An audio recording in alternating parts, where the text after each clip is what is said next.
வெறும் 2 பொருட்கள்ல குழந்தைங்களுக்கெல்லாம் ரொம்ப பிடிச்ச ரெசிபி எப்படி செய்யறதுன்னு தான் பார்க்க போறோம். Welcome to Papa's kitchen. நான் இப்போ ஒரு tin milk made condensed milk எடுத்திருக்கேன். இது சரியா 1 கப் இருக்கும். இப்போ அதை ஒரு பேனுக்கு மாத்திரலாம். மில்க் மேட் எப்படி வீட்டிலேயே செய்கிறது அப்படின்ட்டு நம்ம ஏற்கனவே வீடியோ அப்லோட் பண்ணியிருக்கோம்.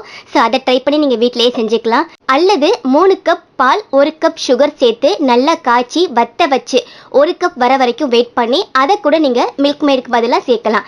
இது இன்ஸ்டன்ட் மில்க் மேட் ரொம்ப சுலபமாக ரெடி பண்ணிக்கலாம். சேர்த்துட்டு நல்லா கலந்து விட்டுருங்க. ரொம்ப குறைவான தீயிலேயே கலந்து விடுங்க. இல்லைன்னா கண்டென்ஸ்டு மில்க் ஒரு மாதிரி அடியில் பிடிச்ச மாதிரி ஆயிடும். ஸோ குறைவான தீயில வச்சுட்டு இந்த மாதிரி கலந்து விடுங்க. பால் மாதிரி ரொம்ப கொதிச்சு வராது, ஆனால் அங்கங்கே சின்ன சின்ன பபிள்ஸ் மாதிரி வரும். நல்லா கொதிக்கிற ஸ்டேஜ் வர்றதுக்கு அந்த மாதிரி நல்லா சூடு வரணும். ஸோ குறைவான தீயில கலந்து விடுங்க. அந்த கண்டென்ஸ்டு மில்க் கொஞ்சம் திக்காக இருந்தது இல்லையா, அது கொஞ்சம் இலகி இந்த மாதிரி பதத்துக்கு வரும்.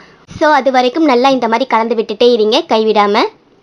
இப்போ பாருங்க நல்லா இலகி வந்திருக்கு. அண்ட் ஆங்காங்கே சின்ன சின்ன பபிள்ஸ் வந்திருக்கு, அதாவது கொதிச்சு வர ஸ்டேஜ். இந்த மாதிரி வந்த பிறகு இப்போ இதில் கொக்கோ பவுடர் சேர்க்கலாம். நான் சரியாக 50 கிராம் கொக்கோ பவுடர் எடுத்திருந்தேன். அதை கொஞ்சம் கொஞ்சமாக இந்த மாதிரி சலிச்சிட்டு உள்ளே சேர்த்துக்க போகிறோம். ஒரு மொத்தமாக சேர்த்துறாதீங்க. அப்படி சேர்த்திங்கன்னா ஒழுங்காக உங்களுக்கு மிக்ஸ் பண்ண வராது. அண்டு சலிக்காமல் சேர்த்தாலும் ஆங்காங்கே கட்டிகள் மாதிரி ஃபார்ம் ஆயிரும். ஸோ கொஞ்சம் கொஞ்சமாக ஒரு 3 டேபிள் ஸ்பூன் 4 டேபிள் ஸ்பூன் அந்த மாதிரி கொஞ்சம் கொஞ்சமாக சேர்த்து இந்த மாதிரி சலிச்சிட்டு சேர்த்துக்கோங்க. அந்த கண்டென்ஸ்டு மில்க் கூடவே இந்த கொக்கோ பவுடர் நல்லா மிக்ஸ் ஆகி வரணும். ஆரம்பத்தில் ஒழுங்காக மிக்ஸ் ஆகாத மாதிரி தனியாக தெரியும். நீங்கள் மெதுவாக கலந்து விட்டுட்டே இருந்தீங்க அப்படின்னா நல்லா கலந்து க்ரீமியாக நல்லா ஸ்மூத்தியாக வர ஆரம்பிச்சிடும். 1 கப் கண்டென்ஸ்டு மில்க்குக்கு நான் சரியாக 50 கிராம் கொக்கோ பவுடர் சேர்த்துருக்கேன்.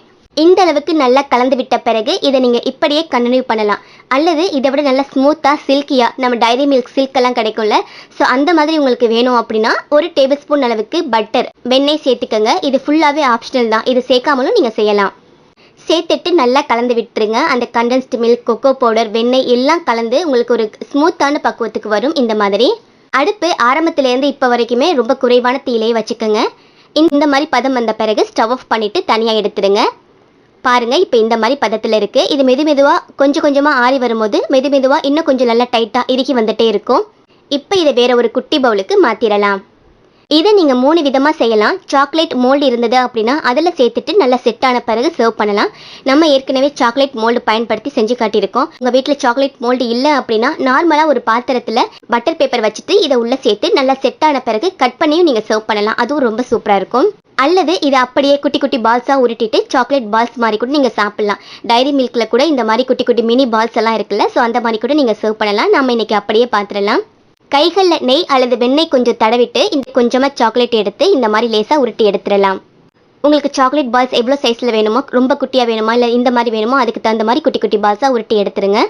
இது சாப்பிட்றதுக்கு டைரி மில்க் சில்கெல்லாம் எந்த டேஸ்ட்டில் இருக்குமோ அதே மாதிரி இருக்கும். அவ்வளோ ஸ்மூத்தாக அவ்வளோ சில்கியாக இருக்கும். ஸோ கண்டிப்பாக ட்ரை பண்ணி பாருங்கள். எனக்கு இந்த மாதிரி ஷேப்பில் கிட்டத்தட்ட 10 பால்ஸ் கிடச்சிது. அவ்வளோதான், நம்மளுடைய சூப்பரான சாக்லேட் பால்ஸ் ரொம்ப சுலபமான மெத்தடில் வெறும் 2 பொருட்கள் பயன்படுத்தி செஞ்சுருக்கோம். ரொம்ப சுலபமாக எல்லோரும் செய்யக்கூடிய மெத்தட். ஸோ மிஸ் பண்ணாமல் நீங்களும் இந்த சுவையான சாக்லேட் பால்ஸ் வீட்டில் செஞ்சு பாருங்கள். நாளைக்கு ஒரு இன்ட்ரெஸ்டிங்கான ரெசிபியில் மீட் பண்ணலாம். தேங்க்யூ.